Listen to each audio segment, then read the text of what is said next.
9 मई case का महफूज होने वाला फैसला जो था उसने हलचल मचाई है और आवाम समेत सियासी जमातें भी अब पीटीआई पर नजरें जमाए बैठी हैं कि उनका अगला कदम एक्चुअली क्या हो सकता है। कल लाहौर की इंसदादी दहशतगर्दी अदालत ने 9 मई जलाओ घिराव केस का महफूज फैसला सुनाया।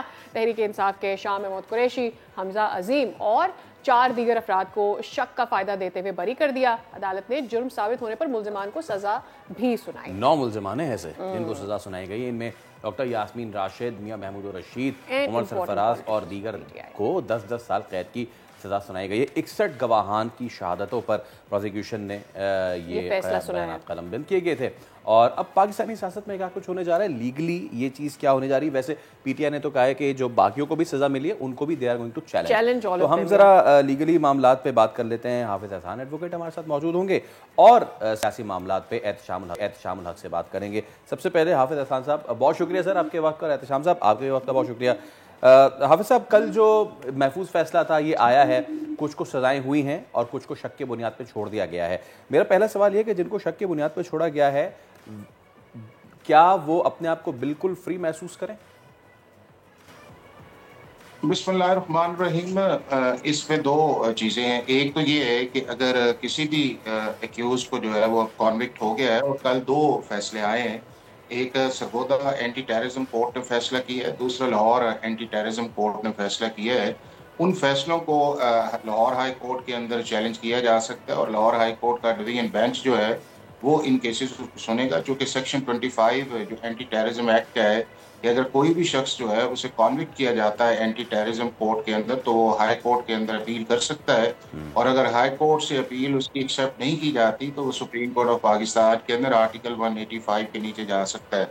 बट दूसरा इसके अंदर इम्पॉर्टेंट चीज़ ये है कि जहाँ तक ट्रायल की बात है या ऑफेंस की ग्रेविटी की बात है, वो आप सारों ने देखा कि मीडिया के ऊपर, सोशल मीडिया के ऊपर कि किस तरह 9 मई के इंसिडेंट्स आए। पूरे पाकिस्तान के अंदर 40 से ज़्यादा मिलिट्री और पब्लिक प्रॉपर्टीज़ जो थी, इंस्टॉलेशन जो थी, उन्हें डैमेज किया गया। बिलियंस ऑफ रुपीज़ का जो है मॉनेटरी लॉस पहुँचाया गया। आपके जो लॉ इन्फोर्समेंट एजेंसीज के लोग थे उन्हें उसके अंदर इंजर्ड किया गया।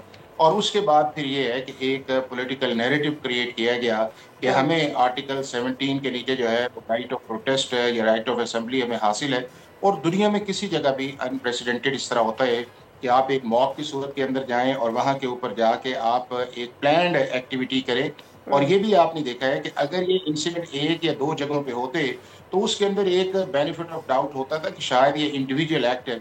लेकिन अगर पूरे मुल्क के अंदर ये चीज़ें आई हैं तो ये एक ऑर्केस्ट्रा एक्ट्स के तौर पे या इंटेंशनल एक्ट्स के तौर पे आए हैं, जिसका बुनियादी मकसद ये था कि आपने अपनी जो लॉ इन्फोर्समेंट एजेंसीज और पर्टिकुलरली पाकिस्तान आर्मी जो है उसको डीमोरलाइज करना है। और उसके बाद जिस तरह आपने देखा कि जो हमारे शुहदा थे उनकी कैंटोनमेंट्स के अंदर किस तरह जो है वो जो मॉन्यूमेंट्स थे उनको किस तरह डिसरिस्पेक्ट किया गया, इसका भी पर्पस डीमोरलाइज करना था। और तीसरा इसके अंदर ये था कि एक ऐसा इनिशिएट लिया जाए कि जिससे इस मुल्क के अंदर जो है एक म्यूटिनी जो है वो एक उस लेवल के अंदर जाए।